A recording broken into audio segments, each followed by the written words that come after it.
Hello guys, this is Vishal Sharma. Welcome to the catalyst group. कैसे हो आप सभी लोग? आई होप आप सभी अच्छे होंगे, अच्छे से पढ़ाई कर रहे होंगे और आपका रिवीजन भी बहुत अच्छे से चल रहा होगा।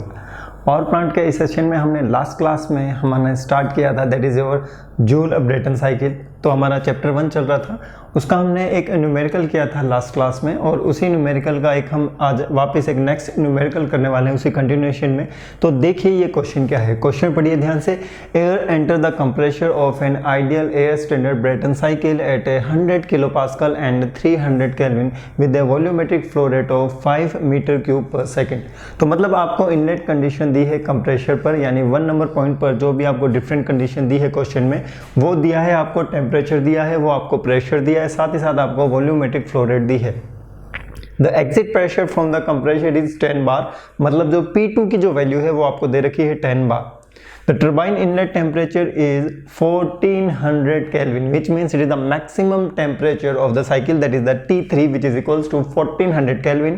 And in this question, it is asking that calculate the efficiency of the cycle. Efficiency मतलब ideal efficiency या फिर thermal efficiency। बी पॉइंट में आपको दे रखा है back work ratio. Back work ratio क्या होता है? Actually it is the ratio of the W dot C and W dot T। ठीक है, power consumed by the compressor and power developed by the turbine, इन दोनों का जो ratio होता है उसे हम क्या कहते हैं? बैक वर्क रेशियो कहते हैं। ये डिनोट करता है कि आपका जो कंप्रेसर है वो कितना % पावर को कंज्यूम कर रहा है। Net power developed by the power plant that is equals to W dot T minus W dot C in kilowatt. Kilowatt में आपको बताना है, और साथ ही साथ यहाँ पर आपको एज्यूम करना है that is gamma is equals to 1.4, CP is equals to 1.005 and the value of the CV is equals to 0.718, which means standards values are given. Sometimes if these things are not given in the question, तो भी आपको यही values assume करनी है, that is equals to 1.4, 1.005 and 0.718 kilo joule per KG kelvin. So video pause करके question को solve कीजिए और देखते हैं कि आपका आंसर क्या आता है। So now let's come to the solution. First write down the given data in this question, और आपको क्या क्या डाटा गिवन है देखिए। तो सबसे पहले लिखते हैं हम गिवन डाटा। गिवन डाटा में सबसे पहले आपको गिवन है, एक तो दे रखा है आपको प्रेशर और एक दे रखा है आपको टेम्परेचर दे रखा है, मतलब P1 का वैल्यू गिवन है। So this P1 is equals to what? 100 kilo pascal. तो 100 किलो पास्कल को इन टर्म्स ऑफ बार में क्या लिखूंगा? 1 बार।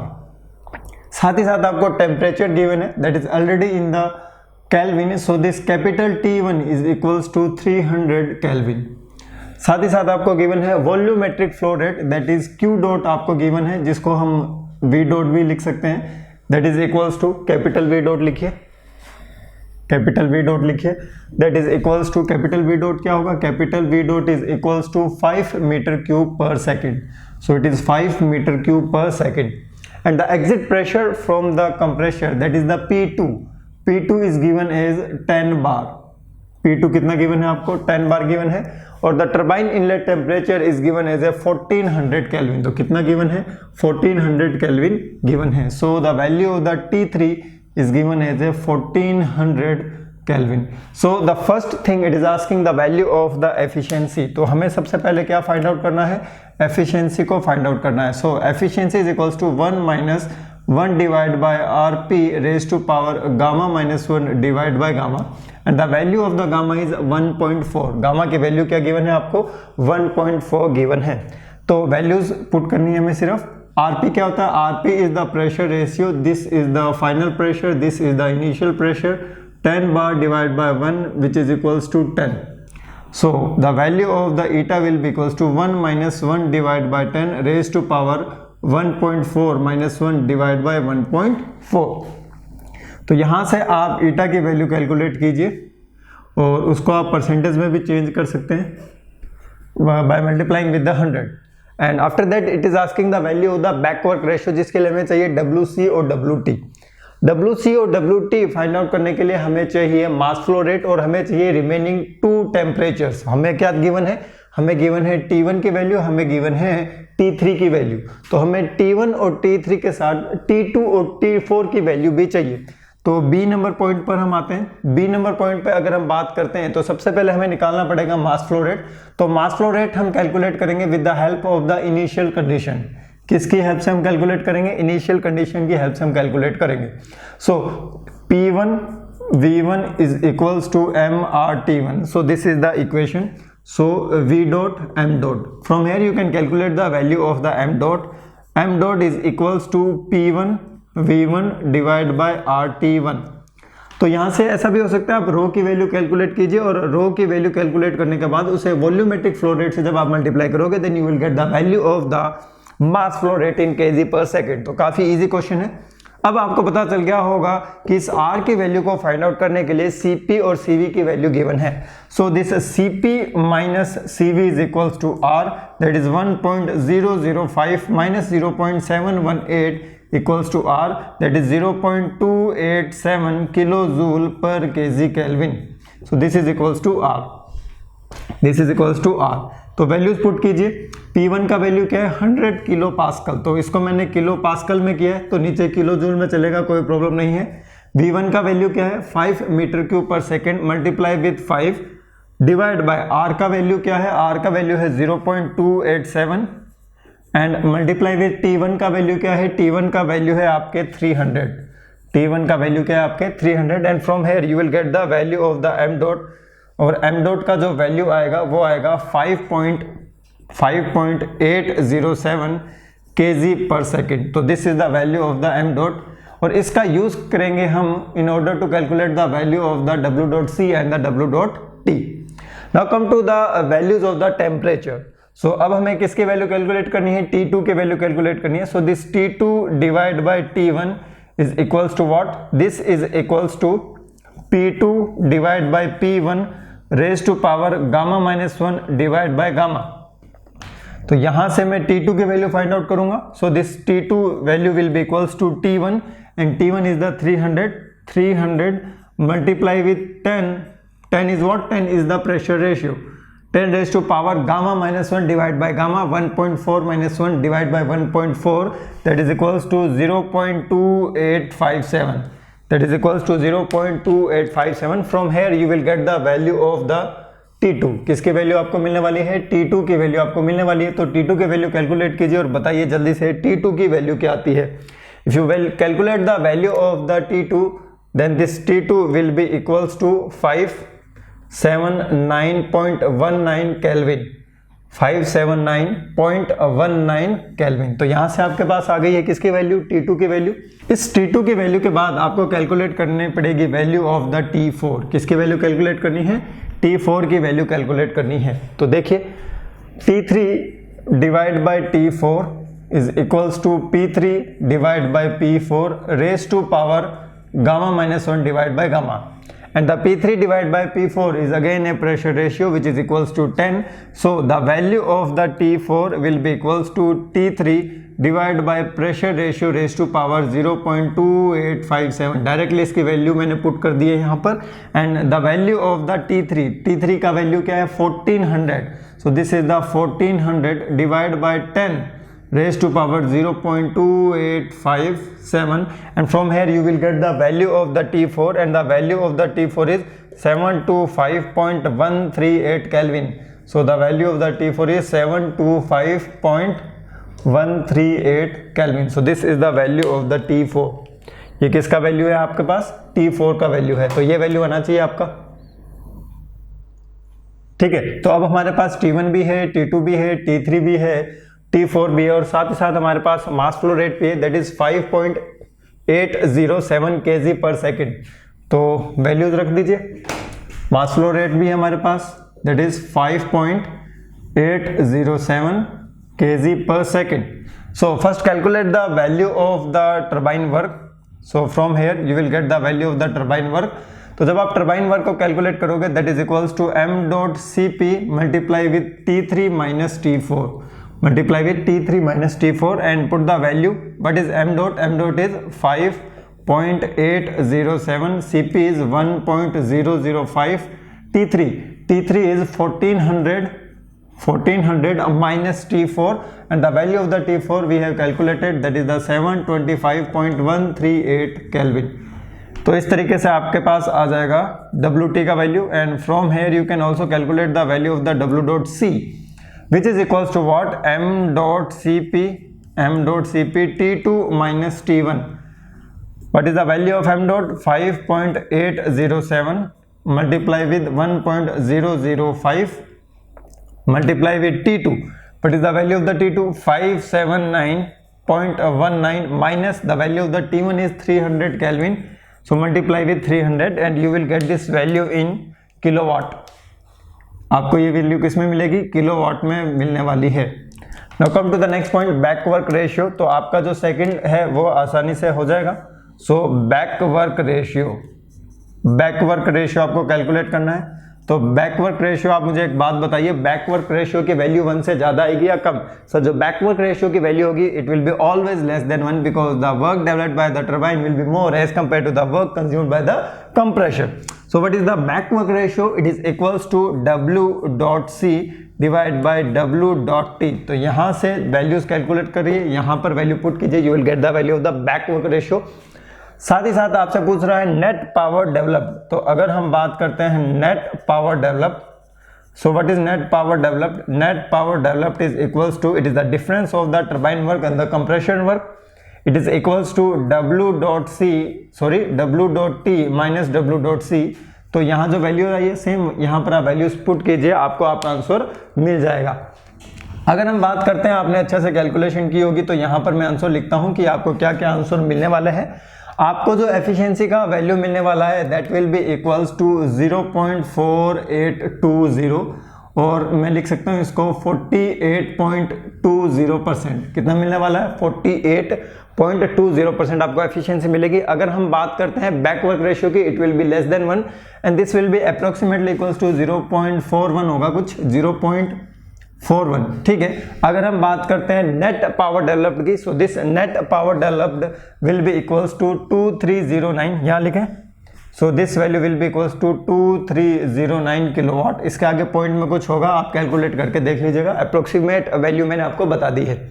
सो this is the algorithm of the solving of the question which is based on the Brayton cycle. अब इसके बाद हम हमारे नेक्स्ट टॉपिक पर आने वाले हैं, that is your maximum efficiency and the maximum pressure ratio.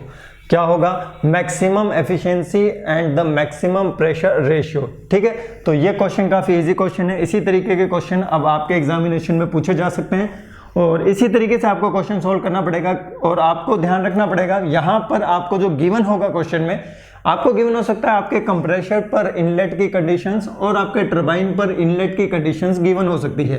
तो with the help of these inlet condition आप कैलकुलेट कर सकते हैं exit condition by using the value of the pressure ratio. किसकी वैल्यू के साथ? प्रेशर रेशियो के साथ. और प्रेशर रेशियो भी आपको कैसे दे सकता है?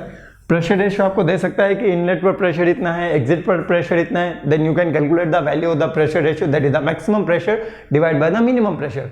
सेम एज अगर आपको प्रेशर रेशियो डायरेक्ट भी दे सकता है, the value of the pressure ratio is equals to 4, the value of the pressure ratio is equals to 10. तो इस तरीके से आपसे एग्जामिनेशन में क्वेश्चन पूछे जा सकते हैं. Now come to the next topic. Write down the next topic, that is the maximum efficiency. Next topic है आपका maximum efficiency and maximum pressure ratio. Maximum pressure ratio, तो ये आपका नेक्स्ट टॉपिक है. हमें फाइंड आउट करनी है कि नीटा की वैल्यू छोटे के लिए मैक्सिमम क्या हो सकती है और जो आपका प्रेशर है उसकी वैल्यू मैक्सिमम क्या हो सकती है. तो अगर हम बात करते हैं हमारी एफिशिएंसी की, तो एफिशिएंसी का फॉर्मूला क्या होता है? The formula of the efficiency is equals to 1 minus 1 divide by RP raise to power gamma minus 1 divide by gamma. तो देखिए जल्दी से वीडियो पॉज करके आपका जो मैंने बेसिक साइकिल बताया था उसका आप टीएस डायग्राम ड्रॉ कीजिए. कौन सा डायग्राम ड्रॉ करना है हमें? TS diagram. So this is the TS diagram of the Joule cycle और द ब्रेटन साइकिल. ये आपके दो प्रेशर लाइंस हैं. So this is the cycle. तो ये आपकी साइकिल यहाँ पर कंप्लीट हो गई है. This is the cycle. ठीक है. This is the T axis and this is the x axis. और एक्स एक्सिस पर हम बता रहे हैं हमारी एंट्रोपी को. ठीक है. So this is the point 1 inlet to the compressor, this is the point 2 exit to the compressor and this point 2 is the entry to the heat exchanger और द कंबशन चेंबर. और यहाँ पर है आपका point 3 entry to the turbine. उसके बाद expansion होगा. So this is the point 4 rejection होगा और आप वापस 1 नंबर पॉइंट की ओर आ जाएंगे. ठीक है। तो देखिए अब ध्यान रखना है, अब आपको लग रहा होगा कि यहाँ पर इतना बड़ा है यहाँ इतना छोटा है, वो मैंने आपको बता दिया है कि सुपर हीटेड रीजन में जो भी प्रेशर लाइंस होती है वो डाइवर्जिंग नेचर की होती है। किस नेचर की होती है? डाइवर्जिंग नेचर की होती है, because in that case the slope of this line is proportional to the temperature. जैसे जैसे टेम्परेचर बढ़ता है स्लोप भी आपका बढ़ता जाता है। So which is from the thermodynamics point of view. अब देखिए अब हम इसका एनालिसिस करने वाले, तो थोड़ा सा फिजिकली और मेंटली प्रेजेंट रहिएगा। What is the formula of the neta of the gas turbine? So this formula is equals to 1 minus 1 divided by Rp raised to power gamma minus 1 divided by gamma। ये formula है, basic formula है, और हमने इस पर analysis किया था कि अगर हम प्रेशर रेशियो को इंक्रीज करते हैं तो हमारी एफिशिएंसी पर क्या इफेक्ट आता है। Our efficiency will be also increases, same as अगर हम gamma that is the quality index, air quality index, अगर हम इसको इंक्रीज करते हैं then obviously the efficiency will be increased. So this formula is in terms of the pressure ratio। किस terms में है? ये आपके प्रेशर रेशियो की टर्म्स में है। अगर हम टेम्परेचर की टर्म्स में बात करें, so eta gt will be equals to what? 1 minus T1 divided by T2, 1 minus T1 divided by T2, और T1 divided by T2 को ही मैंने 1 divided by Rp raised to power gamma minus 1 divide by gamma लिखा था। अब देखिए यहां पर क्या हो रहा है, अगर हमें एफिशिएंसी इंक्रीज करनी है तो इस फॉर्मूले से बताइए आपको क्या करना पड़ेगा, जल्दी से बताइए हम क्या करेंगे। मैंने आपको पहले ही बता दिया था कि जब भी हम एनालिसिस करेंगे तो आपका जो मिनिमम टेम्परेचर होगा it will remain same, that is equals to T1। इसको हमें नहीं छेड़ना है। तो वेरिएबल कौन रहा यहाँ पर सिर्फ वेरिएबल रहा आपका T2। मतलब एफिशिएंसी को इंक्रीज करने के लिए आप T2 से छेड़खानी करेंगे, तो T2 को बढ़ाने और घटाने से क्या होगा, इधर देखो। तो ये जो आपका T1 है, T1 is the minimum temperature. T1 क्या है? आपका मिनिमम टेम्परेचर है, इसको हमें नहीं छेड़ना है। अगर हमें एफिशिएंसी को इंक्रीज करना है then what we have to do, we have to increase the T2। अगर मैं T2 को इंक्रीज करूंगा तो ये जो टोटल वैल्यू है, इधर हाथ में दिख रहा होगा आपको, ये वाली जो वैल्यू है नेगेटिव वाली वैल्यू, ये डिक्रीज हो जाएगी, और जैसे ही नेगेटिव वाली वैल्यू डिक्रीज होगी then the value of the efficiency will be increases. मतलब क्या करना पड़ेगा मुझे, मतलब मुझे T2 को इंक्रीज करना पड़ेगा, तभी जाके आपकी जो एफिशिएंसी है वो भी क्या होगी, इंक्रीज होगी। क्या करना पड़ेगा मुझे, T2 को इंक्रीज करना पड़ेगा। अब T2 को इंक्रीज करने के लिए देखिए हम क्या कर सकते हैं। इनिशियली T2 का है हमारा, सर इनिशियली T2 है हमारा यहाँ पर, और एफिशिएंसी को इंक्रीज करने के लिए मुझे T2 को इंक्रीज करना पड़ेगा। क्या करना पड़ेगा, T2 को इंक्रीज। मतलब जितना ज्यादा T2 होगा उतनी ज्यादा आपकी एफिशिएंसी होगी। होगी कि नहीं होगी? बिल्कुल सर होगी, कोई प्रॉब्लम नहीं है। कितना इंक्रीज कर सकते हो T2 को, कितना मैक्सिमम पॉसिबल आप इंक्रीज कर सकते हो? सर हम हमारे साइकिल के मैक्सिमम टेम्परेचर तक T2 को इंक्रीज कर सकते हैं। तो आपका जो T2 टेम्परेचर है आपके साइकिल के मैक्सिमम टेम्परेचर तक इंक्रीज हो सकता है। और मैक्सिमम टेम्परेचर क्या है sir? This maximum temperature is nothing, it is equals to T3। लेकिन अगर हमने इसको मैक्सिमम टेम्परेचर तक इंक्रीज कर दिया तो हम हीट एडिशन कैसे करेंगे? फर्दर हीट एडिशन करेंगे तो टेम्परेचर तो और इंक्रीज हो जाएगा। इसलिए समझने के लिए मैं क्या कहता हूं कि मैं इसका टेम्परेचर तो इंक्रीज करूंगा, मैं इसका टेम्परेचर तो इंक्रीज करूंगा, लेकिन मैं T3 तक नहीं पहुंचूंगा। मैंने इसका टेम्परेचर तो इंक्रीज किया है लेकिन मैं T3 तक नहीं पहुंचा हूं, T3 से बस थोड़ा सा नीचे हूं, T3 से बस थोड़ा सा नीचे हूं, मैं T3 तक नहीं पहुंचा हूं। मैं कह सकता हूं ऑलमोस्ट T3 है। क्या कह सकता हूं? ऑलमोस्ट T3 है। तो मैंने इसका टेम्परेचर बहुत ज्यादा बढ़ा दिया है, जो T2 है वो मैंने बहुत ज्यादा बढ़ा दिया है, और मैं यहां पहुंच चुका हूं T2 डैश पर। कहां पहुंच चुका हूं? T2 डैश पर। अब मैं यहां पर कांस्टेंट प्रेशर पर हीट एडिशन करूंगा, तो ये मैंने कांस्टेंट प्रेशर पर हीट एडिशन कर दिया। सो दिस इज 3, ये क्या है आपका 3 है। अब उसके बाद क्या होगा? उसके बाद होगा सर एक्सपेंशन। तो एक्सपेंशन ये से नीचे आएगा, आएगा कि नहीं आएगा? बिल्कुल सर आएगा।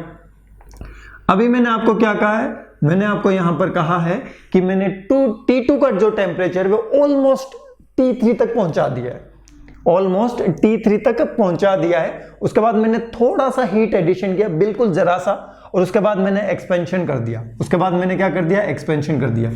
यहां पर देखने पर आपको लग रहा होगा कि ये वाला लाइन छोटा है एज कंपेयर टू दिस वाला लाइन, लेकिन जैसे ही मैंने कहा कि मैं ऑलमोस्ट पहुंच चुका हूं, तो ये वाला line it will be almost equal to this total line. मतलब जो T1 से ये T2 तक का जो डिस्टेंस है it is almost equal to T1 से T3 का डिस्टेंस। ठीक है, तो मैंने यहाँ थोड़ी सी डिस्टेंस इसीलिए रखी है, ये बहुत ही छोटी डिफरेंशियल अमाउंट की डिस्टेंस है, और ये मैंने इसीलिए रखी है ताकि मैं कुछ ना कुछ हीट को ऐड कर पाऊं, कुछ ना कुछ हीट को मैं क्या कर पाऊं, ऐड कर पाऊं, और हीट को ऐड करने के बाद मैं इसका क्या कर दूंगा, यहां पर एक्सपेंशन कर दूंगा। तो आपको जो एरिया मिलेगा वो क्या मिलेगा, ये वाला एरिया। यहां पे ऐसा हमें दिख तो रहा है कि हमें एरिया मिलेगा, लेकिन एक्चुअल कंडीशन में जब आप ऐसा करोगे तो जिस रास्ते से आप ऊपर गए हो उसी रास्ते से वापस नीचे आओगे। लेकिन समझने के लिए ध्यान रखना माय डियर फ्रेंड्स, समझने के लिए मैंने इसको थोड़ा सा नीचे बनाया है ताकि ये दोनों लाइन आपको अलग अलग नजर आए, ये दोनों लाइन आपको क्या हो, अलग अलग नजर आए। यहां तक कोई प्रॉब्लम नहीं सर, कोई भी प्रॉब्लम वाली बात नहीं है। तो डायग्राम क्लियर हो गया कि मैं T2 को कितना इंक्रीज कर सकता हूं। बिल्कुल सर क्लियर हो चुका है कि हम T2 को T3 तक पहुंचा सकते हैं, लेकिन T3 से हम ज्यादा नहीं करेंगे, because the maximum temperature and the minimum temperature for the analysis of the cycle will remain constant. अब आइए यहां पर देखिए, यहां पर देखिए इंक्रीज करने के बाद जो ईटा GT होगा वो किसके इक्वल हो जाएगा, 1 माइनस T1 क्या है, T मिनिमम, ये क्या है, T मिनिमम। और T2 को इंक्रीज करते करते करते मैं कहां तक पहुंच चुका हूं, approximately almost equals to T3, और ये क्या हो जाएगा आपका T मैक्सिमम, ये क्या हो जाएगा आपका T मैक्सिमम। अरे ये क्या है, ये गैस टरबाइन की एफिशिएंसी नहीं है, ये तो एनालिसिस करते समय हमें लगा है गैस टरबाइन की एफिशिएंसी है, लेकिन एक्चुअल में ये कौन सी एफिशिएंसी है, ये कार्नोट की एफिशिएंसी है, 1 minus TL divide by TH, 1 minus TL divide by TH। यहां तक कोई प्रॉब्लम नहीं सर, कोई प्रॉब्लम वाली बात नहीं है। और यहां पर आप ध्यान रखिएगा जो मिनिमम टेम्परेचर है वो फिक्स्ड है, इट विल रिमेन हमेशा के लिए T1, लेकिन जो T2 का जो टेम्परेचर है इट इज नॉट फिक्स्ड, ये फिक्स्ड नहीं है। इसको हम क्या कर सकते हैं, इंक्रीज कर सकते हैं, और इंक्रीज करने से क्या होगा, आपकी एफिशिएंसी भी इंक्रीज होगी। और इंक्रीज करते करते कहां पहुंच सकते हैं, जल्दी से बताओ, इंक्रीज करते करते हम T3 या फिर T मैक्सिमम तक पहुंच सकते हैं। क्या पहुंच सकते हैं, T मैक्सिमम तक पहुंच सकते हैं। यहां तक कोई प्रॉब्लम नहीं सर, कोई प्रॉब्लम वाली बात नहीं है। देखो ये वाला फॉर्मूला देखो और ये वाला फॉर्मूला देखो, 1 divide by RP gamma minus 1 divide by gamma की जगह क्या है, T minimum divide by T maximum, क्या है, T minimum divide by T maximum. तो देखो 1 divide by RP raise to power gamma minus 1 divide by gamma, it will be equals to what, it is equals to T minimum divide by T maximum, T minimum divide by T maximum. अगर हम RP की बात करें, RP gamma minus 1 divide by gamma, it will be equals to what, T maximum divide by T minimum, T maximum divide by T minimum. मतलब हमारा pressure ratio भी क्या हो चुका है, मैक्सिमम हो चुका है। तो जो प्रेशर रेशियो मैक्सिमम होगा, जो प्रेशर रेशियो मैक्सिमम होगा वो क्या होगा, T maximum divide by T minimum, T maximum divide by T minimum raise to power gamma divide by gamma minus 1, raise to power gamma divide by gamma minus 1। So this is the value of the maximum pressure ratio, कि हम pressure ratio की maximum value कहां तक पहुंच सकते हैं, it is equals to what, it is equals to T maximum divide by T minimum raise to power gamma upon gamma minus 1। ध्यान रखिएगा, ध्यान रखिएगा, ये खुद कॉमन सेंस वाली चीज है कि T2 को अगर हम इंक्रीज करेंगे तो obviously pressure ratio will be automatically increase. तो अगर हम T2 को इंक्रीज कर रहे हैं तो प्रेशर रेशियो तो अपने आप इंक्रीज हो रहा है ना, ये ऊपर वाली लाइनों की तरफ शिफ्ट होता जा रहा है। यहां से यहां का प्रेशर रेशियो देखो और यहां से यहां का प्रेशर रेशियो देखो। सो this is also pressure line, ये भी एक प्रेशर लाइन ही है, ठीक है। तो इस प्रेशर का और इस प्रेशर का रेशियो, इस प्रेशर का और इस प्रेशर का रेशियो दोनों में से ज्यादा किसका है, सर ये वाला प्रेशर रेशियो ज्यादा है। तो this pressure ratio is nothing, it is the maximum pressure ratio for obtaining the maximum efficiency. Problem क्या हुई sir, maximum efficiency find out करने में प्रॉब्लम तो यहां हुई है ना कि हम अगर मैक्सिमम एफिशिएंसी के चक्कर में यहां पहुंच जाएंगे तो हम तो हीट एडिशन ही नहीं कर पाएंगे, और मैक्सिमम एफिशिएंसी पर जब हम पहुंचेंगे तो हमारा जो हीट एडिशन होगा it will be equals to 0। इसकी वैल्यू क्या हो जाएगी, 0 के इक्वल हो जाएगी। क्यों, क्योंकि मैंने अभी आपको बताया था कि जिस रास्ते से जाओगे उसी रास्ते से वापस आ जाओगे। तो जब हम जिस रास्ते से जा रहे हैं उसी रास्ते से वापस आ रहे हैं, इन दैट केस क्या टीएस डायग्राम पे कोई एरिया बनेगा? बिल्कुल नहीं सर, नहीं बनेगा। यहाँ बन रहा है लेकिन वो बनेगा नहीं। ये तो मैंने समझाने के लिए बनाया कि आप इस रास्ते से गए हो, थोड़ा सा इधर खिसक के नीचे से आ रहे हो, लेकिन जब आप मैक्सिमम प्रेशर रेशियो की बात करोगे तो आप जिस रास्ते से जाओगे उसी रास्ते से वापस आओगे और बहुत ही माइनर हीट एडिशन होगा, जिसे हम कह सकते हैं अप्रोक्सीमेटली इक्वल्स टू 0। तो उस कंडीशन में हीट एडिशन क्या हो जाएगा? 0। अगर आप मैक्सिमम एफिशिएंसी की कंडीशन को अचीव करना चाहते हो, क्या करना चाहते हो? अचीव करना चाहते हो। तो ठीक है, सो मैक्सिमम एफिशिएंसी क्या होगी? मैक्सिमम एफिशिएंसी वो एफिशिएंसी होगी जहां पर आपका प्रेशर रेशियो क्या होगा? मैक्सिमम। जहां पर आपका प्रेशर रेशियो क्या होगा? मैक्सिमम होगा। और मैक्सिमम एफिशिएंसी पर जो हम हीट एडिशन करेंगे it will be equals to 0।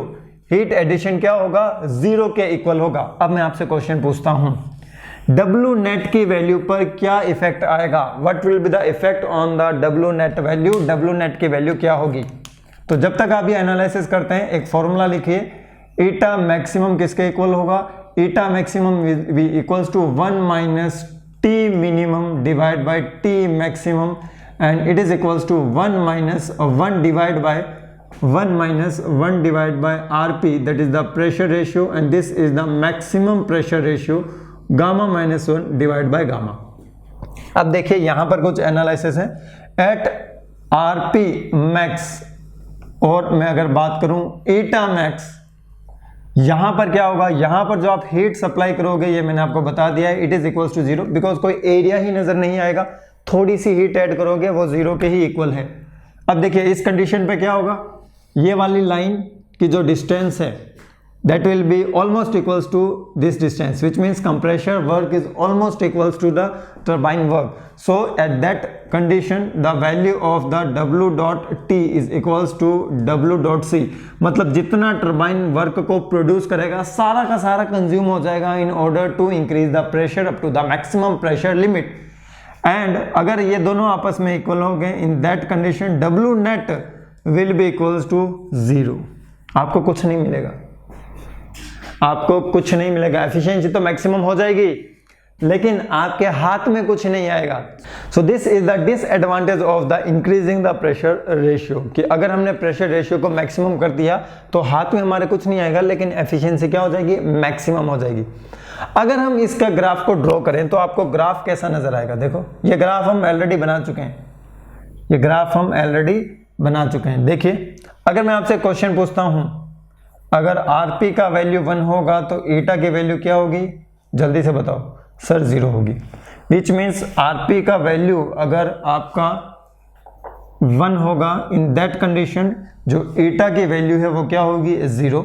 आपका ग्राफ बनना यहां से स्टार्ट होगा। So this is the graph, देखो ध्यान से, ये है आपका ग्राफ, ठीक है। तो ये है आपका मैक्सिमम प्रेशर रेशियो की condition. This is what? This is the RP maximum. इससे आप आगे नहीं जा सकते हो। This is the maximum pressure ratio, और इस मैक्सिमम प्रेशर रेशियो पर आपको क्या मिल रहा है? इस मैक्सिमम प्रेशर रेशियो पर हमें ईटा मैक्सिमम मिल रही है। हमें क्या मिल रही है? ईटा मैक्सिमम मिल रही है। यहां तक की प्रॉब्लम नहीं सर, कोई प्रॉब्लम नहीं है। और इसी मैक्सिमम प्रेशर रेशियो पर मैंने आपको बताया है कि आपके हाथ में कुछ नहीं आएगा, नेट वर्क डन पर सेकेंड, ठीक है। पावर ये क्या होगी? 0 होगी। क्यों? क्योंकि WT will be equals to WC, WT will be equals to WC। इधर वाली जो ये लाइन है it will be equals to this वाली लाइन। तो इस कंडीशन में W नेट की वैल्यू क्या हो जाएगी? 0 हो जाएगी। तो ये इंपॉर्टेंट रिलेशन आपको यहाँ पर याद रखना पड़ेगा for the maximum efficiency and the maximum pressure ratio. Maximum pressure ratio क्या होता है ये मैंने आपको बता दिया है। मैक्सिमम प्रेशर रेशियो क्या होता है? ये होता है T maximum divide by T minimum raise to power gamma upon gamma minus 1। So this is the maximum pressure ratio. अगर आप प्रेशर रेशियो की वैल्यू मैक्सिमम रखोगे तो आपको जो ईटा की जो वैल्यू मिलने वाली है वो भी क्या मिलेगी? मैक्सिमम मिलेगी। लेकिन ईटा मैक्सिमम पर W नेट क्या होता है? 0 होता है। हम कभी नहीं चाहेंगे कि हमें नेटवर्क 0 मिले, हम चाहेंगे हमें नेटवर्क मैक्सिमम मिले। क्या मिले? मैक्सिमम मिले। And in order to find out the maximum work output we have to find out the optimum value. हमें क्या करना पड़ेगा? ऑप्टिमम वैल्यू की ओर जाना पड़ेगा, ईटा मैक्सिमम की ओर नहीं जाना पड़ेगा। क्योंकि अगर हम ईटा मैक्सिमम की ओर पहुंच जाएंगे तो डब्ल्यू नेट 0 हो जाएगा, और हम चाहते हैं डब्ल्यू नेट मैक्सिमम हो। तो डब्ल्यू नेट मैक्सिमम होने के लिए एफिशिएंसी की जो वैल्यू होती है उसे हम कहते हैं ऑप्टिमम एफिशिएंसी, उसे हम क्या कहते हैं ऑप्टिमम एफिशिएंसी। और ऑप्टिमम एफिशिएंसी फाइंड आउट करने के लिए या फिर डब्ल्यू मैक्सिमम फाइंड आउट करने के लिए जो आपका प्रेशर रेशियो होता है उसे हम कहते हैं optimum pressure ratio. Optimum pressure ratio पर जो आपको डब्ल्यू नेट मिलेगा वो क्या होगा मैक्सिमम, और मैक्सिमम प्रेशर रेशियो पर जो आपको डब्ल्यू नेट मिलेगा वो क्या होगा 0। ध्यान से सुनिएगा, स्टूडेंट बहुत कंफ्यूज रहते हैं इन दोनों स्टेटमेंट्स में। मैक्सिमम एफिशिएंसी पर आरपी मैक्सिमम होता है लेकिन डब्ल्यू नेट 0 होता है, और ऑप्टिमम प्रेशर रेशियो पर आपका डब्ल्यू नेट जो आपको मिलने वाला है वो मैक्सिमम होगा और आपकी एफिशिएंसी क्या होगी ऑप्टिमम होगी। तो नेक्स्ट टॉपिक डालिए, that is the maximum work output of A gas cycle. Next topic है आपका मैक्सिमम वर्क आउटपुट। ये काफी अच्छा टॉपिक है, maximum work output of gas cycle. Gas cycle का मैक्सिमम वर्क आउटपुट क्या होता है? बहुत ही सिंपल चीज है, डेरिवेशन है, कुछ समझने वाली चीज नहीं है, ठीक है। इसमें अगर आपने डेरिवेशन को ध्यान से समझ लिया, डिफरेंशिएशन करना है, डिफरेंशिएशन आपको आता ही है, आप एक रिजल्ट पर पहुंचोगे और उस रिजल्ट का यूज करते हुए you will get the value of the maximum work output of the gas cycle. W maximum की वैल्यू क्या होती है, आर ऑप्टिमम की वैल्यू क्या होती है और ईटा ऑप्टिमम की वैल्यू क्या होती है। इन तीन वैल्यूज के फॉर्मूले आपको याद रखने पड़ेंगे, ठीक है। और साथ ही साथ आपको ये ध्यान रखना पड़ेगा कि जो आर ऑप्टिमम होता है उसकी कंडीशन क्या होती है।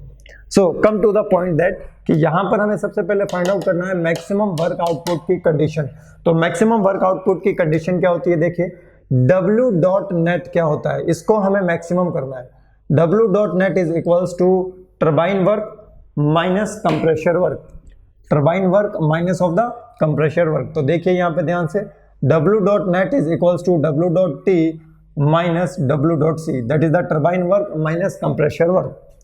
इसको मैं क्या लिख सकता हूँ, इसको मैं लिख सकता हूँ sir M dot CP, turbine work क्या होता है sir T3 minus T4 minus M dot CP T2 minus T1। यहाँ तक कोई प्रॉब्लम नहीं सर, कोई प्रॉब्लम वाली बात नहीं है, ठीक है।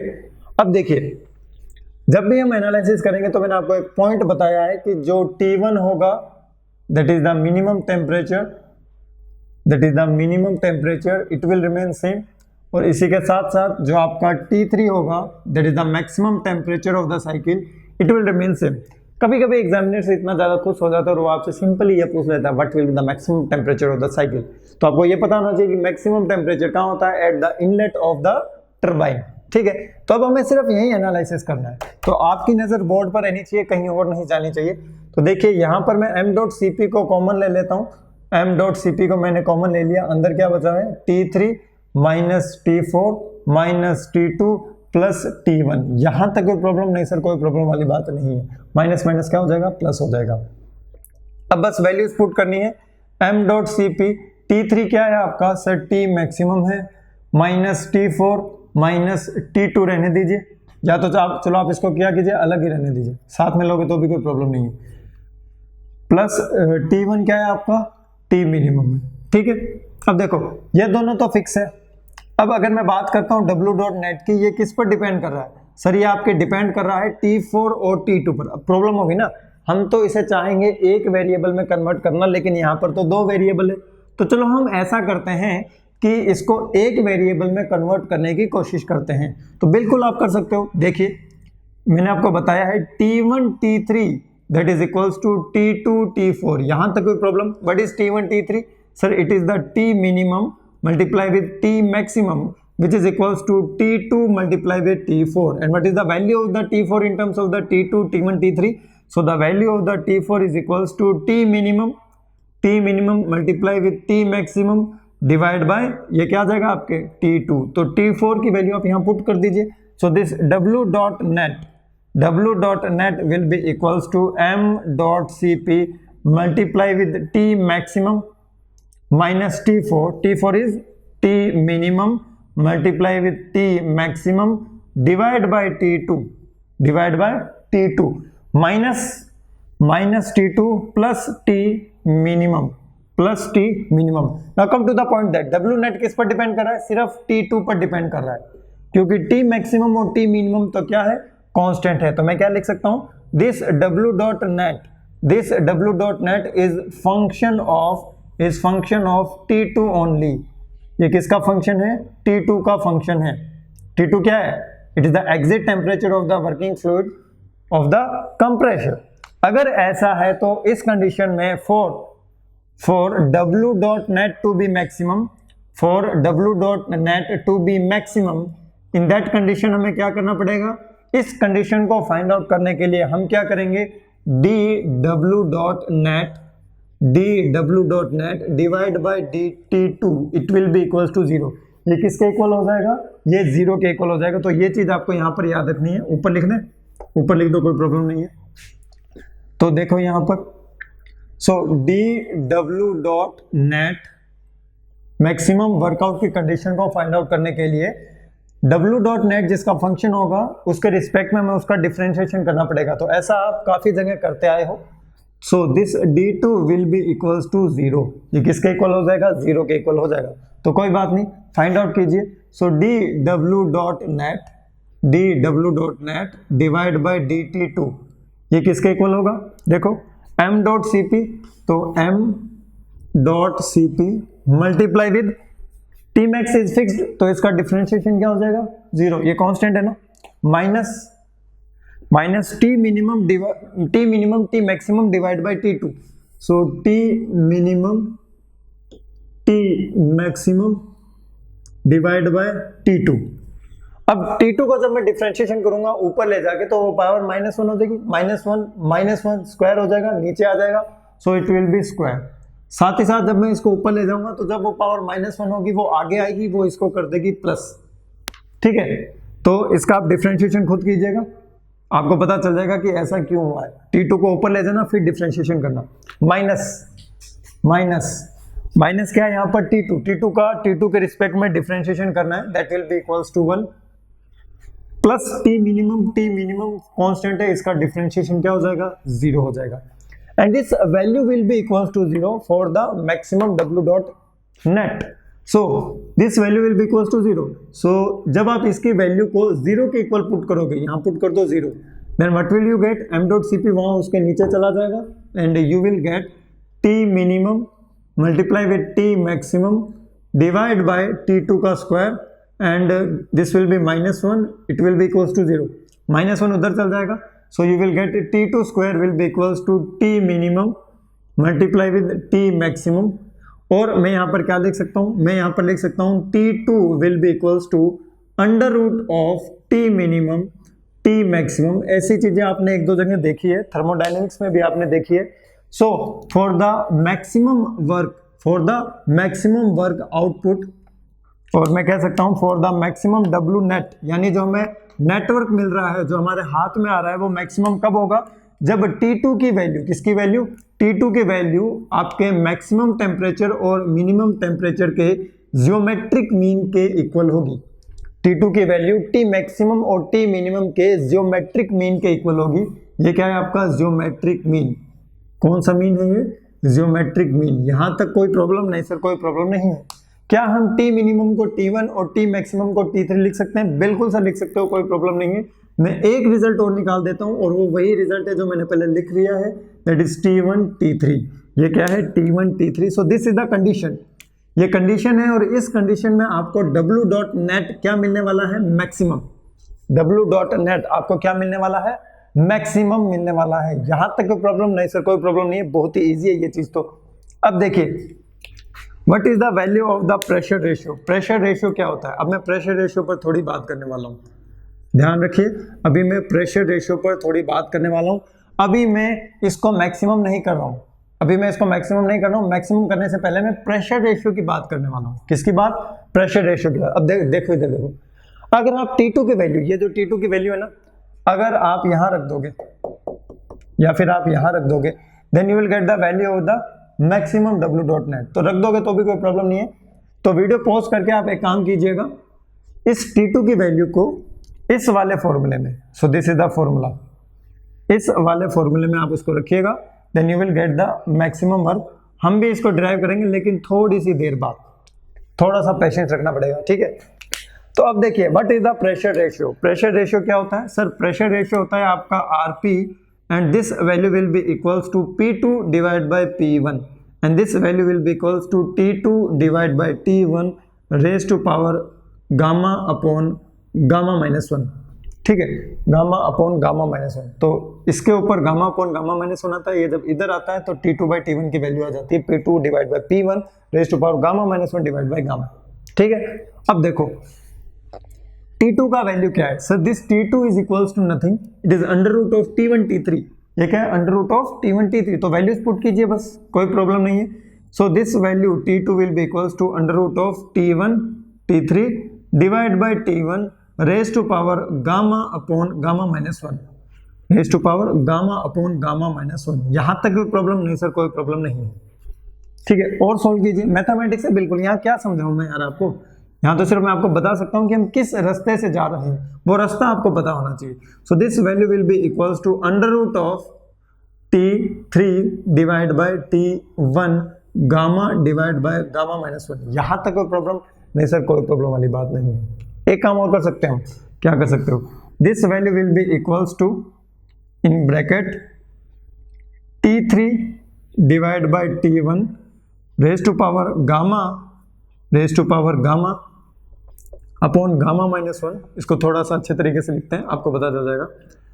तो इसको मैं लिख सकता हूँ T3 divide by T1 raise to power gamma upon gamma minus 1, और ये अंडर रूट है तो इस पूरे को मैं क्या कर देता हूँ, अंडर रूट में ले आता हूँ। So this will be the under root. कोई फर्क पड़ेगा, इस पावर को मैं अंदर लेके आ रहा हूँ और कुछ नहीं कर रहा हूँ। ये जो पावर है गामा अपॉन गामा माइनस 1, इसको मैं अंदर लेके आ रहा हूँ। दिस इज द T3, ये आपका T3, this is T3। Clear है, बिल्कुल से क्लियर है, कोई प्रॉब्लम नहीं है। अब देखिए आरपी ऑप्टिमम की वैल्यू क्या है, RP optimum sir, this RP optimum is equals to under root of T3 divide by T1 raise to power gamma upon gamma minus 1। But is T3 sir, T3 is the T maximum. But is T3 sir, T3 is the T maximum. तो देखो यहाँ पर sir, this is the T maximum divide by sir this is the T minimum, और इसका power में क्या चल रहा है, gamma upon gamma minus 1। T maximum divide by T minimum, थोड़ी देर पहले याद करो, T maximum divide by T minimum raise to power gamma upon gamma minus 1 is equals to the maximum pressure ratio. ये क्या है, मैक्सिमम प्रेशर रेशियो है। तो इसको मैं क्या लिख सकता हूँ, इसको मैं क्या लिख सकता हूँ, जो आपका ऑप्टिमम प्रेशर रेशियो होगा, जो आपका ऑप्टिमम प्रेशर रेशियो होगा, it will be equals to the under root of, it will be equals to the under root of maximum pressure ratio, it will be equals to the under root of maximum pressure ratio। in that condition you will get the maximum W dot net। आपको क्या मिलने वाला है, maximum network मिलने वाला है। क्या मिलने वाला है, maximum network. So this is the question, star लगाइए इस पे, दिस इज द ऑब्जेक्टिव। ये क्या है, ऑब्जेक्टिव। ये भी आपका क्या है, ऑब्जेक्टिव। ये भी क्या है आपका स्टार, 5 स्टार। ये भी क्या है आपके ऑब्जेक्टिव। ऑब्जेक्टिव क्वेश्चन यहीं से बनते हैं, एनालिसिस है। आप सोचते हो सर हमने क्यों डिफरेंशिएशन किया, क्यों इतने लेंथ थे हमने डिफरेंशिएशन किए। ये डिफरेंशिएशन हमने इसलिए किया है क्योंकि यहाँ पर छोटे छोटे आपको ऑब्जेक्टिव क्वेश्चन देखने को मिलते हैं। क्लियर है, बिल्कुल सर क्लियर है, कोई प्रॉब्लम वाली बात नहीं। So after the pressure ratio now come to the efficiency. अब हम बात कर रहे थे एफिशिएंसी की, अभी भी थोड़ा टाइम लगेगा मैक्सिमम वर्क निकालने के लिए, कोई प्रॉब्लम नहीं है। अब हम बात कर रहे हैं हमारी एफिशिएंसी की, कि हमारी ऑप्टिमम एफिशिएंसी क्या होगी। हमारी जो मैक्सिमम एफिशिएंसी तो आपको पता चल गई कि मैक्सिमम एफिशिएंसी क्या होती है, जब हम आरपी की वैल्यू मैक्सिमम रख देंगे। ऑप्टिमम एफिशिएंसी क्या होगी, जब हम आरपी की ऑप्टिमम वैल्यू रखेंगे। कोई प्रॉब्लम नहीं है, बहुत ही ईजी है। देखो अब हम बात करते हैं ऑप्टिमम एफिशिएंसी की, किसकी, ऑप्टिमम एफिशिएंसी की। तो ऑप्टिमम एफिशिएंसी क्या होती है, जब आपका जो प्रेशर रेशियो है वो ऑप्टिमम प्रेशर रेशियो क्या हो, ऑप्टिमम प्रेशर रेशियो। और ऑप्टिमम प्रेशर रेशियो क्या होता है sir, this optimum pressure ratio is equals to the under root of maximum pressure ratio. अभी बताया हमने, under root of maximum pressure ratio. अब देखिए फाइंड आउट कर लीजिए, बिल्कुल इजी है। So eta O will be equals to 1 minus 1 divide by optimum pressure ratio gamma minus 1 divide by gamma, gamma minus 1 divide by gamma. यहाँ तक कोई problem नहीं सर, कोई प्रॉब्लम नहीं है। So it will be equals to 1 minus 1 divide by RP. O की value क्या है, अंडर रूट आरपी मैक्सिमम, यानी आरपी की power 1/2। So it will be equals to RP maximum raise to power 1/2, क्या हो जाएगा रेज टू पावर 1/2, तो ये क्या होगा gamma -1 divide by twice of gamma, 1/2 क्या चला जाएगा ऊपर चला जाएगा। यहां तक कोई प्रॉब्लम नहीं सर, कोई प्रॉब्लम नहीं है। What is RP maximum? RP maximum क्या होता है जल्दी से बताओ। Pressure ratio maximum sir this is equals to T2 divide by T1, और T2 की वैल्यू क्या होनी चाहिए मैक्सिमम होनी चाहिए, और जब T2 की वैल्यू मैक्सिमम होगी तो T2 की वैल्यू किसके इक्वल होगी सर, T2 की वैल्यू आपके T3 के इक्वल हो जाएगी।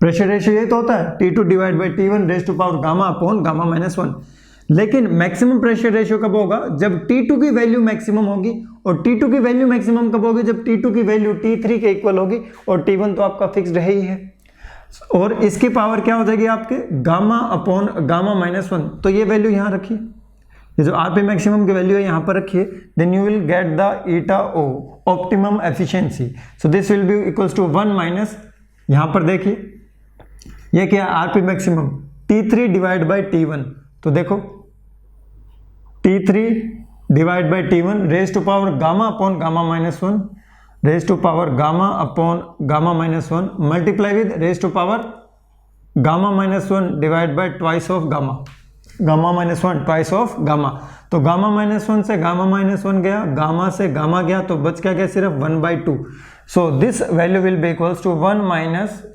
T1 divide by T3 raise to power 1 minus T1 divide by T3 raise to power 1/2, so this is equals to, यहां लिख रहा हूं मैं देखो, this is equals to 1 minus T1 divide by T3 raise to power 1/2, so the value of the optimum efficiency will be equals to 1 minus under root of what is T1, so T1 is the T minimum and what is T3, so T3 is the T maximum, जो हमें चाहिए था वो अब आया है। जो optimum efficiency होगी उसकी वैल्यू क्या होगी, optimum efficiency will be equals to 1 minus under root of T minimum divide by T maximum, 1 minus under root of T minimum divide by T maximum. तो ये फॉर्मूला भी आपको क्या रखना पड़ेगा, यहां पर याद रखना पड़ेगा कि ऑप्टिमम एफिशिएंसी की वैल्यू क्या होती है, ऑप्टिमम एफिशिएंसी हमें कब मिलती है जब हमारा प्रेशर रेशियो ऑप्टिमम होता है, और ऑप्टिमम प्रेशर रेशियो क्या होता है, it is equals to under root of maximum pressure ratio. Maximum pressure ratio क्या होता है जब T2 आपके T3 को अप्रोच करे और T मैक्सिमम बन जाए, और जो T2 की जो ऑप्टिमम वैल्यू होती है for the maximum work output in order to get the optimum efficiency, that will be equals to the geometric mean of the temperature limits of the cycle, that is the under root of the T minimum and the T maximum। तो यहां पर आपको जितने भी red colour के box नजर आ रहे हैं ये आपको याद हो जाने चाहिए, बिल्कुल आपके रगों में चले जाने चाहिए, खून में चले जाने चाहिए, ठीक है। अब देखिए, अब हम बात करते हैं हमारे maximum work output of the cycle की। तो इस T2 की वैल्यू को जब आप इस फॉर्मूले में रखोगे then you will get the value of the maximum work. आपको क्या मिलने वाला है, मैक्सिमम वर्क मिलने वाला है, because it is the optimum value. ये क्या है, ऑप्टिमम वैल्यू है किसकी, T2 की वैल्यू है। T2 की मैक्सिमम वैल्यू क्या होती है, T3 होती है। Now come to the point that इस वैल्यू को इस फॉर्मूले में पुट कीजिए। So the W dot net और इसकी हमें क्या मिलने वाली है, मैक्सिमम वैल्यू मिलने वाली है, और ये मैक्सिमम वैल्यू कब मिलेगी जब T2 आपका अंडर रूट ऑफ T3 और T1 के इक्वल होगा।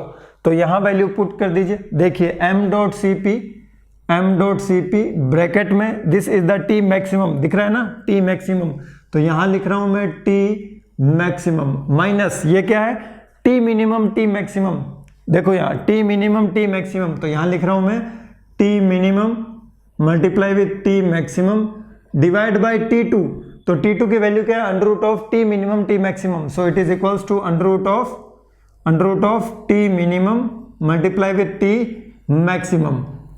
उसके बाद क्या है, माइनस ऑफ T2, तो वापस यहां पर क्या आ जाएगा, under root of T minimum multiply with T maximum plus of T minimum. यहां तक कोई प्रॉब्लम नहीं, से कोई प्रॉब्लम नहीं है। So this is the value of the maximum W dot net, लेकिन ये फॉर्मूला याद रखने में आसान नहीं है। अभी आसान करते हैं इसको, देखो W dot net maximum it will be equals to what, M dot Cp bracket इस टी मैक्सिमम को क्या लिख सकता हूं मैं, इसको क्या मैं ऐसे लिख सकता हूं, under root of T maximum का square, under root of T maximum का square minus T minimum T maximum divide by under root of T minimum T maximum. So ये क्या हो जाएगा, under root of T minimum T maximum minus आगे जो चल रहा है इसका under root of T minimum T maximum. So this is the under root of T minimum multiply with T maximum plus T minimum का क्या लिख सकता हूं मैं, under root of T minimum का square, under root of T minimum का square लिख सकता हूं, अंडर रूट से ये स्क्वायर कट जाएगा तो कोई चेंजेस नहीं आएंगे। So this value will be equals to what, ये किसके इक्वल हो जाएगा, it will be equals to m dot C P bracket में ये वैसे का वैसे ही रहने दो, under root of T maximum का स्क्वायर माइनस ये क्या हो जाएगा, twice of under root T minimum dot T maximum. कुछ याद आ रहा है, बिल्कुल सर याद आ रहा है, थर्मोडायनेमिक्स की ओर जा रहे हो आप, थोड़ा थोड़ा इंक्लाइंड हो रहे हो। And this value will be equals to under root of T minimum का होल स्क्वायर। तो ये किसके इक्वल है, A square plus B square minus 2ab। तो सॉल्व करो इसको, m डॉट सी पी ये क्या हो जाएगा, a square plus B square minus 2ab, it will be equals to in bracket of a minus b का whole square. So it is equal to under root of T maximum that is the a and it is equals to under root of T minimum that is equals to b, और इन दोनों का क्या हो जाएगा, ये whole square, ये इन दोनों का क्या हो जाएगा, whole square. So this is the value of the w dot net maximum. ये किसकी वैल्यू है, मैक्सिमम की वैल्यू है, और ये मैक्सिमम हमें कब मिलेगा, जब हमारा T2 किसके इक्वल हो, under root of T1 T3, T2 किसके इक्वल हो, अंडर रूट ऑफ T1 और T3। तो ये फॉर्मूला आपको याद रखना पड़ेगा, ये काफी इंपॉर्टेंट फॉर्मूला है और इस पर न्यूमेरिकल क्वेश्चन पूछा जा सकता है, जो कि आप बिना कैलकुलेटर भी सॉल्व कर सकते हो, ऐसे क्वेश्चन पूछे जा सकते हैं इस पे। तो ध्यान रखिएगा, इस पर क्वेश्चन आपसे पूछा जा सकता है, काफी इंपॉर्टेंट चीज है ये, it is very important from the objective point of view कि W डॉट नेट मैक्सिमम कब होता है, ये नेट है, W डॉट नेट मतलब पावर मैक्सिमम कब होगी, जब आपका T2 ज्योमेट्रिक मीन के इक्वल हो, और साथ ही साथ उस मैक्सिमम वर्क की वैल्यू क्या होगी, that value will be equals to m dot C P under root of T maximum minus under root of T minimum का whole square, under root of T maximum minus under root of T minimum का whole square. Previous year question उठा के देख लेना, आपको इस पर based एक क्वेश्चन हमेशा मिलेगा, ठीक है। इस पर बेस्ड आपसे क्वेश्चन बहुत पूछे जाते हैं, और ये ध्यान रखिएगा, ये फॉर्मूला कब वैलिड होगा, जब आपका जो वर्क आउटपुट होगा वो क्या होगा, मैक्सिमम, नेट वर्क आउटपुट आपका क्या होगा, मैक्सिमम। यहां पर एक्चुअली मैंने वर्क आउटपुट लिखा है, उसका मतलब होगा आपका W dot net maximum, net work output maximum होने की क्या कंडीशन होती है। तो यहां से हमने दो रिजल्ट निकाले हैं, कितने रिजल्ट निकाले हैं, दो। पहला रिजल्ट ये निकाला है कि जब आपका प्रेशर रेशियो मैक्सिमम होगा तो जरूरी नहीं है कि आपका वर्क आउटपुट भी मैक्सिमम हो, in that condition W dot net will be equals to 0। साथ ही साथ जब आपका प्रेशर रेशियो मैक्सिमम होगा, इन that condition your efficiency will be also maximum, but वहां पर Q डॉट S की वैल्यू 0 होगी, जिसे हमारे हाथ में कुछ नहीं आने वाला है।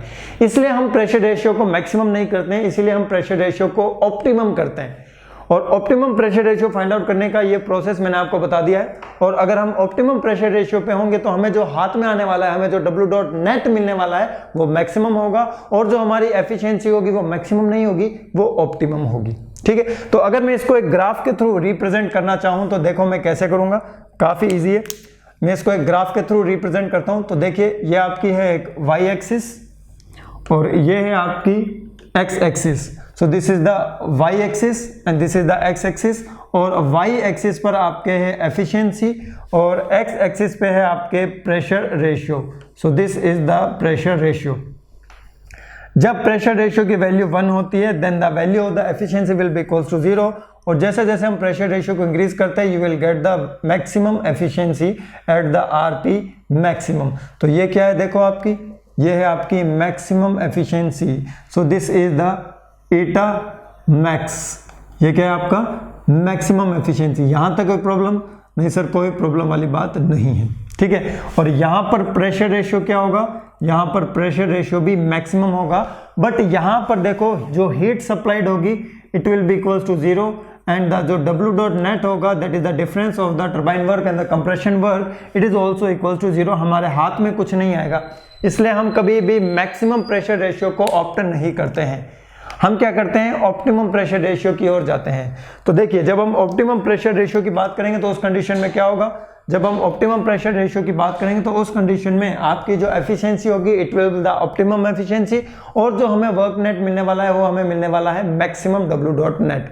हमें क्या मिलने वाला है, मैक्सिमम डब्ल्यू डॉट नेट। तो उसका देखिए ग्राफ कैसे होगा। तो अगर मैं यहाँ पर वर्क के लिए ग्राफ बनाऊंगा तो देखिए वो वर्क के लिए ग्राफ कुछ इस तरीके से बनेगा, लाइक दैट, ठीक है। So this is the graph of blue one of W dot net. ये किसका है, डब्ल्यू डॉट नेट। तो जहां पर आपको डब्ल्यू डॉट नेट मैक्सिमम मिल रहा है, जहां पर आपको डब्ल्यू डॉट नेट मैक्सिमम मिल रहा है, so this is the maximum W dot net, this is the maximum W dot net. अगर मैं यहां पर डब्ल्यू डॉट नेट का इसी में ग्राफ बना दूं, सो this is the W dot net maximum. ये क्या है, मैक्सिमम है। और यहां पर जो प्रेशर रेशियो होगा वो होगा आपका ऑप्टिमम। क्या होगा, ऑप्टिमम। ऑप्टिमम प्रेशर रेशियो पर क्या होगा, ऑप्टिमम प्रेशर रेशियो पर आपका जो डब्ल्यू डॉट नेट है वो मैक्सिमम होगा, और साथ ही साथ जो आपकी एफिशिएंसी है वो भी क्या होगी, ऑप्टिमम होगी। यहां आपको नजर आ ही रहा होगा कि जो डब्ल्यू डॉट नेट है it is approaching the value of the 0, और यहां पर ऑप्टिमम प्रेशर रेशियो पर आपको मिलने वाला है मैक्सिमम डब्ल्यू डॉट नेट। और साथ ही साथ ये वाली एफिशिएंसी, देखो एफिशिएंसी कर्व पर भी हम आ सकते हैं, this is the value of the efficiency. ये वाली जो एफिशिएंसी होगी ब्लू कलर की, so this is the optimum efficiency. ये क्या होगी, ऑप्टिमम एफिशिएंसी। ये है आपकी मैक्सिमम एफिशिएंसी। ऑप्टिमम एफिशिएंसी हमेशा मैक्सिमम एफिशिएंसी से क्या होगी, कम होगी।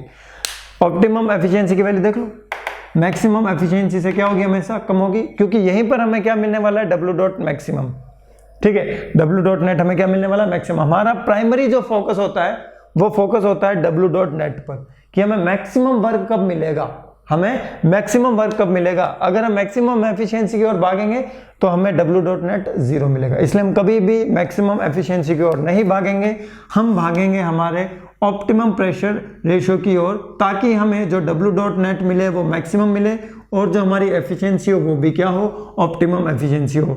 सो this is the condition of the maximum work output, and this is the relation between the W dot net and the नीटा। नीटा और डब्ल्यू डॉट नेट में क्या रिलेशन होता है, ये ग्राफ आप ध्यान से देखिएगा। और यहाँ पर ये भी चीज ध्यान से देखिएगा कि जब आप मैक्सिमम एफिशिएंसी की ओर होंगे, जब आपका आरपी मैक्सिमम होगा, इन that condition W dot net 0 को अप्रोच कर लेगा और आपके हाथ में कुछ भी नहीं आएगा। सो यहाँ पर हमारा थ्योरेटिकल कंसेप्ट क्लियर होने के बाद अब हम एक न्यूमेरिकल क्वेश्चन को डील करते हैं। So guys, this question is based on the air fuel ratio. हमें एयर फ्यूल रेशियो को फाइंड आउट करना है, नॉट फ्यूल एयर रेशियो, हमें एयर फ्यूल रेशियो को फाइंड आउट करना है, ठीक है। सो हमें फाइंड आउट करना है air fuel ratio in a gas turbine. If the maximum temperature is 875 degree Celsius, the working fluid can be considered and treated as an ideal gas whose Cp is equals to 1 kilojoule per kg Kelvin and the gamma is equals to 1.4, and the compression inlet condition is given as a 1 bar and 27 degrees Celsius, which is equals to 300 Kelvin, with the pressure ratio is equals to 4. With the help of that you can calculate the value of the T2. It is given that the calorific value of the fuel is 42,000 kilojoule per kg and the losses in the combustion chamber is 10% of the total heat produced in the combustion chamber. What we have to find? We have to find the value of the air fuel ratio, and it is a very simple question. ठीक है, काफी easy अच्छा question है ये। Video pause करके question को solve करने की कोशिश कीजिए। देखिए सबसे पहले क्वेश्चन में क्या गिवन है। क्वेश्चन में गिवन है आपको T3 का वैल्यू गिवन है, that is the maximum temperature, and it is equals to 875 degree Celsius plus 273, और ये केल्विन में कन्वर्ट हो जाएगा। तो 3 and 5 8 and 7 and 14, सो ये हो जाएगा 1148 kelvin. Okay, and the working fluid can be considered as a ideal gas whose Cp is equals to 1 kilojoule per kg Kelvin, and the value of the gamma is equals to 1.4, and the value of the pressure ratio is equals to 4, and the value of the P1 is equals to 1 bar, the value of the T1 is equals to 27 plus 273 which is equals to 300 kelvin. तो ये data आपको question में given है। और जो आपको combustion chamber की efficiency है, it is also given as the 10%, so not 10%, it is 90%, 0.9, क्योंकि losses are the 10%, so the efficiency will be equals to the 90% which is equals to the 0.9। अब हमें यहाँ पर कंबशन चेंबर का analysis करना है और आपका क्वेश्चन सॉल्व हो जाएगा। काफ़ी इजी क्वेश्चन है। देखो, कंबशन चेंबर में जब हम एंटर होते हैं तो वो पॉइंट होता है 2, और कंबशन चेंबर से जब हम बाहर निकलते हैं वो पॉइंट होता है 3। यहाँ पर टेम्परेचर होता है आपका T2, यहाँ पर टेम्परेचर होता है आपका T3। T3 क्वेश्चन में गिवन है। यहाँ पर आपका मास फ्लो रेट ऑफ एयर अंदर जाता है, यहाँ पर आपके मास flow rate of air plus mass flow rate of fuel अंदर जाता है। अब इसके यहाँ से हीट एडिशन होता है through the combustion of the fuel of the mass flow rate m.f, और उसकी वैल्यू होती है CV, और उसके साथ साथ उसकी एफिशिएंसी होती है ηCC। और इस क्वेश्चन को करने का तरीका मैंने आपको बताया था, जितने लोग अंदर जा रहे हैं उतने ही लोग बाहर निकलेंगे। But the main problem is that T3 का वैल्यू गिवन है लेकिन T2 का वैल्यू गिवन नहीं है। In order to find out the value of the T2, we have to use the value of the T1 and we have to use the value of the RP, that is the pressure ratio. Now come to the point that the T2 divided by T1 is equals to what? Pressure ratio raised to power 0.2857. ऐसा क्यों है? Because the value of the gamma is equals to 1.4. From here you can calculate the value of the T2। आप यहाँ से T2 की value को calculate कीजिए। किसको कैलकुलेट करना है? T2 की वैल्यू को कैलकुलेट करना है।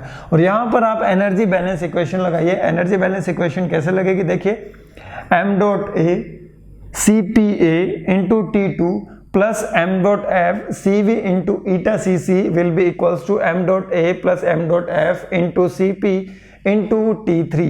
तो यहाँ इक्वेशन लगा लीजिए। यहाँ लिखता हूँ इक्वेशन में, देखिए, m.A CP of A T2 plus m.F CV into ηCC, और उसके बाद ये डायग्राम का कोई अब काम नहीं है। And this value will be equals to what? ये किसके इक्वल होगा? This value will be equals to m.A CP, F भी कंसीडर कर लो। F को अगर आप ना करो तो भी कोई प्रॉब्लम नहीं है, लेकिन कर ही लो। m.F into CP into T3, CP into T3, बस हमें वैल्यूज को पुट करना है। किसको पुट करना है? CP की वैल्यू को, T2 की वैल्यू को, CV ηCC और CP और T3 की वैल्यू को पुट करना है। तो वैल्यूज पुट कीजिए। यहाँ पर m.A into CP is equals to 1 multiply with T2 will be आपका ये 300 है और प्रेशर रेशियो 4 है, तो 0.2857, तो ये आपके 400 के लमसम कुछ आएगा, 445 पॉइंट आपके हो जाएगा ये 798 प्लस। ठीक है, so this is the value of this one. m.F multiply with CV आपका 42,000, so it is equals to 42,000 multiply with 0.9, and this value will be equals to m.A plus m.F into T3 into CP, and this value will be equals to m.A plus m.F multiply with CP, that is 1 multiply with T3, and T3 is equals to 1148 Kelvin, 1148 Kelvin। तो आप इस question को solve कीजिए and get the value of the m.A divided by m.F। तो यहाँ से आपको किसको मिल जाएगा? एयर फ्यूल का रेशियो मिलेगा। अब आपसे मैं क्वेश्चन पूछता हूँ, it will be more than 1 और लेस देन 1, तो ये आपके लिए क्वेश्चन है कि जो आपका m.A डिवाइड बाय m.F होगा, it will be more than 1 और it will be less than 1। ठीक है, तो जिसका लेस देन 1 आएगा उसका आंसर गलत है, जिसका मोर देन 1 आएगा, ठीक है, उसका आंसर क्या है? सही है। तो इस तरीके से भी आपसे कंबशन चैम्बर की एफिशिएंसी के रिगार्डिंग एग्जामिनेशन में क्वेश्चन पूछे जा सकते हैं। और जो आपका इसमें रेशियो आने वाला है, it will be equal to approximately 52 point something answer आने वाला है। इसके आसपास भी आ रहा है तो भी कोई इश्यू नहीं है, इसके आसपास भी आ रहा है आंसर, 50 के आसपास भी आ रहा है तो भी कोई प्रॉब्लम वाली बात नहीं है। ठीक है, so this is all about this numerical question. Now come to the next topic of this session, that is the isentropic efficiency. तो नेक्स्ट टॉपिक डालिए। नेक्स्ट टॉपिक है आपका आइसेंट्रोपिक एफिशिएंसी, जो आपकी काफी जगह यूज में आती है। आइसेंट्रोपिक एफिशिएंसी तो ये जो हम आइसेंट्रोपिक एफिशिएंसी फाइंड आउट करते हैं, ये हम हमारे टरबाइन के लिए भी फाइंड आउट करते हैं और ये हम हमारे कंप्रेशर के लिए भी फाइंड आउट करते हैं। तो बताइए सबसे पहले किसके लिए फाइंड आउट करें? तो सबसे पहले आपके मन की आवाज़ आ रही है कि सर कंप्रेशर के लिए फाइंड आउट करो। किसके लिए फाइंड आउट करो? कंप्रेशर के लिए। So we will find out the value of the isentropic efficiency for the compressor. तो देखिए बहुत ही इजी है, इसमें ज़्यादा आपको कंफ्यूज होना नहीं है। ज़्यादा कंफ्यूज हो गए तो भूल जाओगे, बस देखते जाइए क्या हो रहा है। So this is the T and S diagram. हम पूरा सेटअप अब नहीं बनाने वाले हैं, हम सिर्फ कंप्रेशर पर फोकस रखेंगे। So this is the pressure line. ये क्या है? आपकी प्रेशर लाइन से diverging in nature in the super heated region. और अगर हम बात करते हैं हमारा आइसेंट्रोपिक कंप्रेशन होगा तो वो कैसे होगा? So this will be the isentropic compression from 1 to 2। तो ये क्या है आपका? ये है आपका T1 और ये क्या है आपका? ये आपका T2। So this is the pressure line P2 which will remain constant along this line and the pressure P1 will remain constant along this line. ठीक है। So this difference is the ideal difference. So this is the ideal temperature difference. So this is the ideal temperature difference. यहां तक कोई problem नहीं sir? कोई problem वाली बात नहीं है, ये इस रास्ते से होते हुए जा रहा है। अब अगर कंप्रेशर में लॉसेस होंगे, पहली चीज तो कंप्रेशर में लॉसेस क्यों होते हैं? ठीक है, ये देखो आप यहां पर, ये होता है आपका कंप्रेशर, होता है कि नहीं? ऐसा होता है। So this is the point 1, this is the point 2, यहां पर P1, यहां पर P2। सपोज ये जो बीच की जो डिस्टेंस है ये है dx। अगर मैं बात करता हूं dp/dx, किसकी बात करता हूं? dp/dx। So what will be the dp? dp is the final temperature P2 minus initial temperature P1, dx का dx रहने दो। अब देखो यहाँ P2 ज्यादा है P1, सर कंप्रेशर है तो ऑब्वियसली P2 ज्यादा है, तो P2 ज्यादा है और P1 कम है कि नहीं? ऐसा है नहीं है? बोलो जल्दी। सर है। मतलब देखो नेचुरली क्या होता है, नेचुरली कोई भी फ्लूइड फ्लो होता है वो होता है हाई प्रेशर से लो प्रेशर।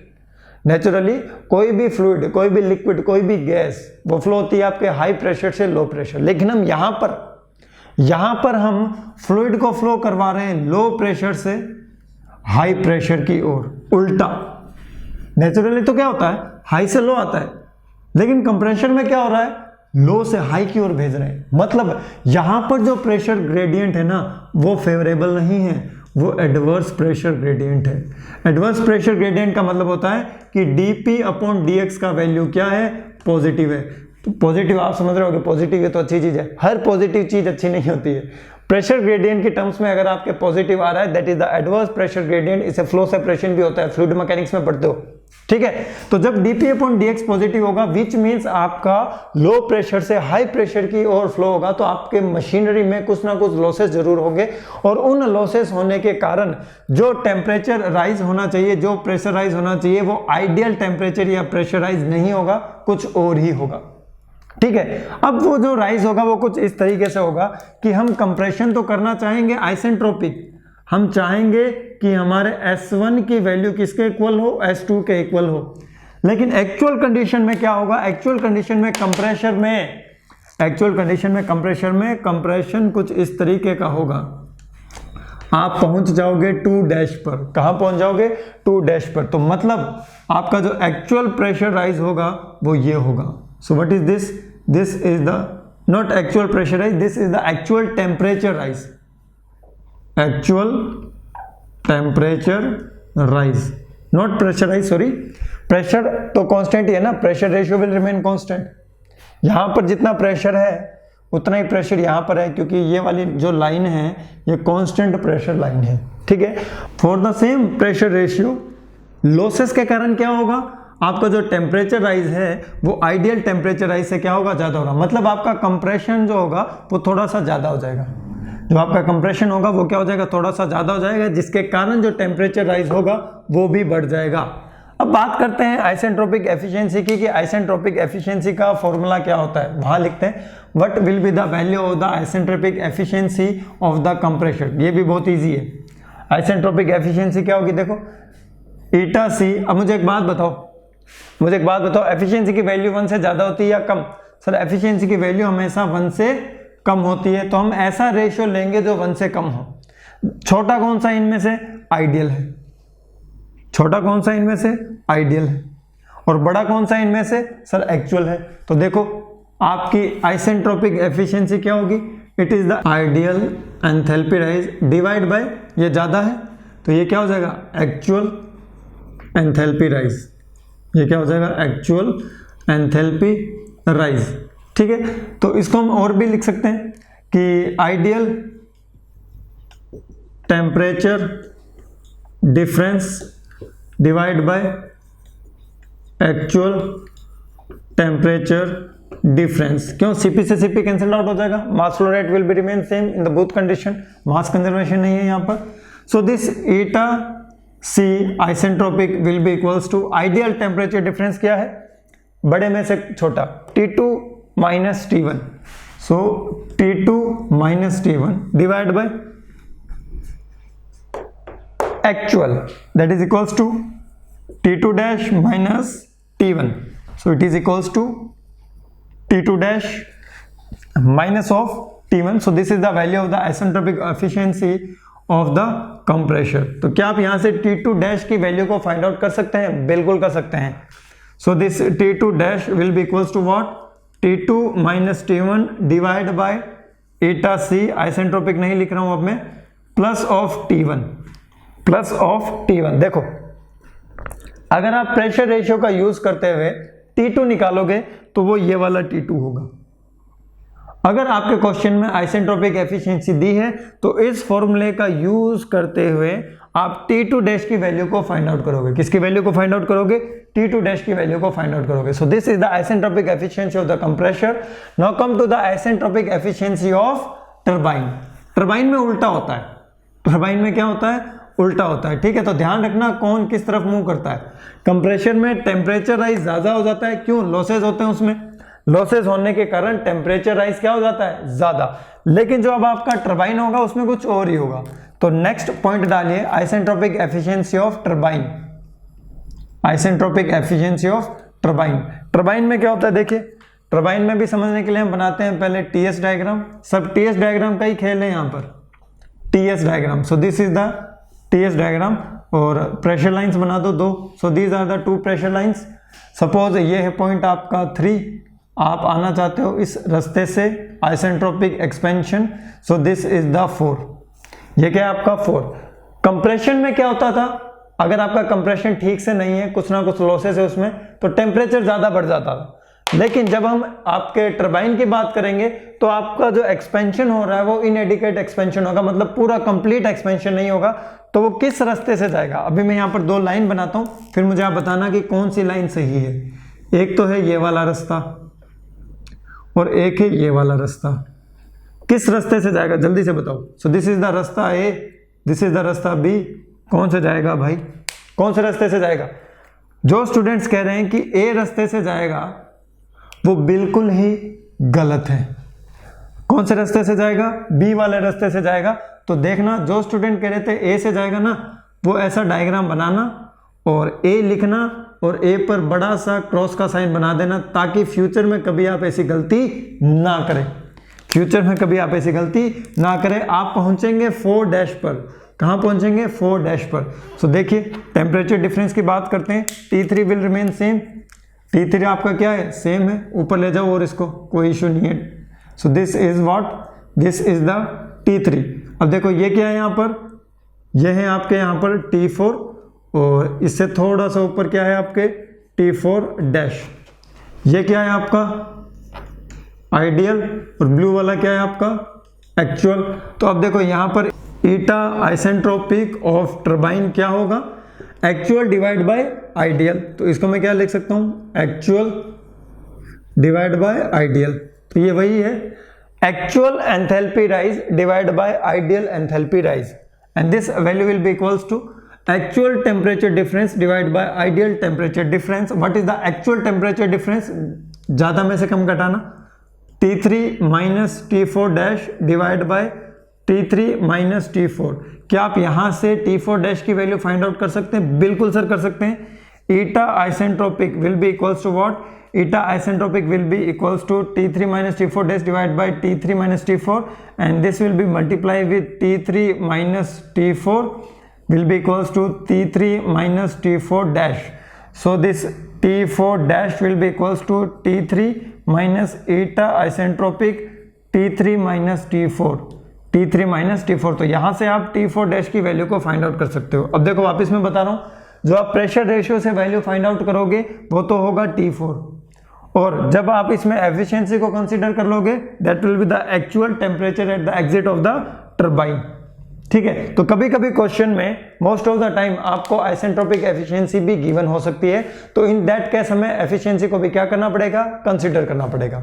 तो यहां पर आपका जो isentropic efficiency of the compressor है, isentropic efficiency of the turbine है, उसका कंसेप्ट क्लियर होता है। उसके बाद जो मैंने आपको इसी से जस्ट पहले जो क्वेश्चन दिया था, उसी क्वेश्चन में आप थोड़ा सा मॉडिफाई करके उस क्वेश्चन को सॉल्व कर सकते हो। तो जो मैंने आपको क्वेश्चन दिया था इससे जस्ट पहले, उस क्वेश्चन को आपको सॉल्व करना है for the air fuel ratio. Same question है, previous question, same previous question है, उसी सेम प्रीवियस क्वेश्चन को आपको सॉल्व करना है, और उसमें आपको पहली चीज फाइंड आउट करनी है air fuel ratio find out करना है। ठीक है, आप उसमें फाइंड आउट कर लेना WT, आप उसमें फाइंड आउट कर लेना WC। ठीक है, और साथ ही साथ आप उसमें W.net भी फाइंड आउट कर सकते हैं, और उसके साथ आप एटा भी फाइंड आउट कर सकते हैं 4th नंबर पॉइंट पर। और आपको कंसीडर क्या करना है, आपको कंसीडर करना है isentropic efficiency of the compressor is 80% and isentropic efficiency of the turbine is 82%। तो इन दोनों को कंसीडर करते हुए आपको वो पूरा का पूरा क्वेश्चन वापस क्या करना है, सोल्व करना है। प्रेशर रेशियो आई थिंक उसमें गिवन था, सो द प्रेशर रेशियो उसमें गिवन था, वही प्रेशर रेशियो आपको कंसीडर करना पड़ेगा, 4th आई थिंक। तो यहाँ पर मैं इसी सेशन को यहाँ पर होल्ड करता हूँ। ठीक है, फिर मिलेंगे हम हमारे नेक्स्ट सेशन में, जिसमें हम डील करेंगे जो आपकी जूल साइकिल थी उसमें क्या क्या मॉडिफिकेशन करके हम उसकी एफिशिएंसी को, W.net को, हीट सप्लाई को रिड्यूस कर सकते हैं, हीट रिजेक्शन को रिड्यूस कर सकते हैं। तो हम मॉडिफिकेशंस की बातें करेंगे। फिर मिलेंगे हम हमारे नेक्स्ट क्लास में, तब तक के लिए bye bye, take care, best of luck.